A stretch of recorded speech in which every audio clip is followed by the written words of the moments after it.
আমরা তো সরকারি প্রপার্টিতে অবৈধ যারা থাকবে ওরা তো ভাঙবে 100%। কী ছিল এখানে? ওটা টিএনসির পার্টি পিস বানানো ছিল কিছুদিন আগে।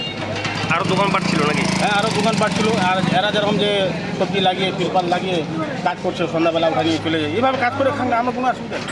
সরকারি প্রপার্টিতে দোকান লাগিয়ে বা ঘর উঠিয়ে যদি এইভাবে থাকে, ওটাতে আমিও ফাইনালি সমাধান করব যে এইভাবে না। আনলিগেলে করাটা আমাদের পশ্চিমবাংলায় অপরাধ। লিগেলে সব কিছু চলুক, তাহলে আমরাও লিগেলে সব মানুষ চলতে পারবো। কতদিন ধরে ছিল এই অনেক দিন ধরে পাড়ায়। পার্টি অফিসটা কি আজকে ভাঙা হলো? হ্যাঁ, ও কালকে সব কিছু ভেঙে নিয়ে চলে গেছে, আজকে পার্টি অফিস ভাঙছে। মানে এই বিষয়ে কি অয়েল ইন্ডিয়া কর্তৃপক্ষ থেকে কি মানে অনেক বলা হয়েছে? অল ইন্ডিয়া তো অনেক কমপ্লেনও করেছিল, কারণ যে কোথায় মানেনি। তখন ভাঙেনি নাকি? তখন ভাঙে, তখন তো রাজ্য তো টিএমসি সরকারই ছিল। মানে সরকার পরিবর্তন হতেই একদম সব পরিবর্তন হচ্ছে এখন।